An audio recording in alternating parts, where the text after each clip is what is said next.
I am Dr. Saima Khan, and today my case presentation is about a young girl aged 21 years presenting with amenorrhea of 2 months with lower abdominal pain. On ultrasound, a multiloculated right adnexal cyst was seen with a larger locule containing low-level internal echoes.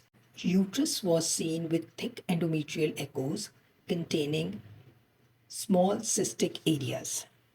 Thickened endometrium with small cystic areas on ultrasound can be due to benign, pre-malignant or malignant conditions.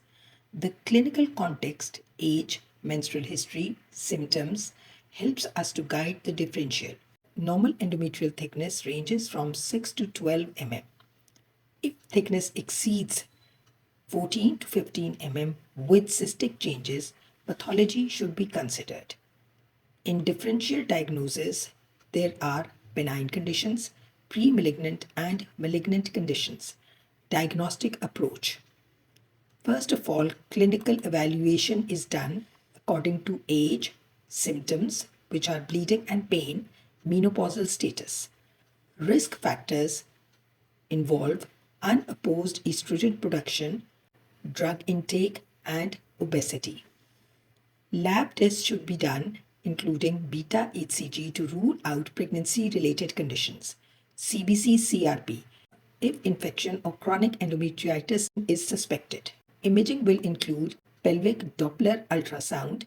Malignancy will show increased central vascularity, in which hysteroscopy plus biopsy is carried out to evaluate endometrial pathology. How will we manage endometrial hyperplasia? If there is endometrial hyperplasia without atypia, cyclic or continuous progestin therapy is given. In cases of RPOCs, DNC, if symptomatic or with increased Doppler flow, endometrium is seen. A thickened endometrium with cystic areas can be benign, but requires further evaluation, especially in abnormal bleeding. Thick-walled multiloculated adnexal cysts with low-level internal echoes in one of the locule needs further evaluation, possibly with lower abdominal pain. Differential diagnosis in such cases will be obstetric causes, infectious causes, benign ovarian pathologies, malignant ovarian tumors. In all such cases, diagnostic workup is done. In all these cases, to evaluate further, diagnostic workup should be carried out.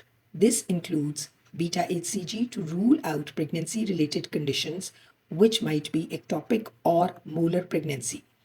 Pelvic Doppler ultrasound is done. Peripheral vascularity is suspicious of malignancy or tubo-ovarian abscess.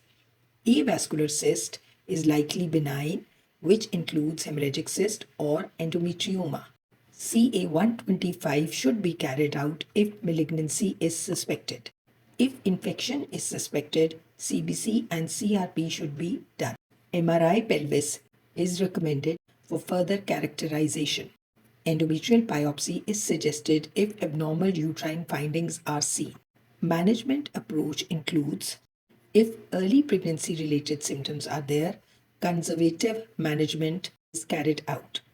If we have tubo-ovarian abscess is suspected, antibiotics including ceftriaxone, doxycycline plus metronidazole, and in certain cases drainage is done if needed. If endometrioma is suspected, medical management with OCPs and gonadotropin is recommended. Surgical removal if symptomatic. If malignancy is suspected, laparoscopic or laparotomy evaluation with biopsy is done. Hormonal profile including FSH, LH, estradiol to assess ovarian function. TSH and prolactin is carried out to rule out hormonal causes of amenorrhea.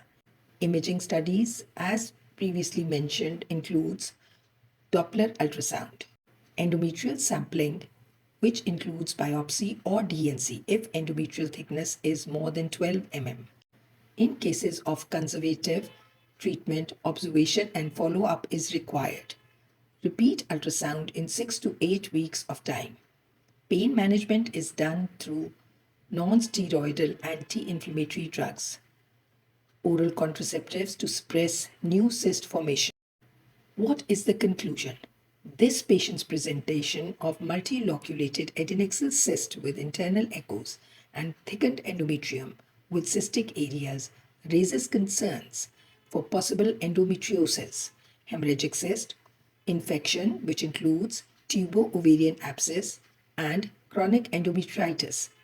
Given her amenorrhea, endometrial hyperplasia or hormonal balance should also be considered. The next step involves confirming the diagnosis through β-hCG, CA125, endometrial biopsy, and follow-up imaging with treatment based on underlying pathology.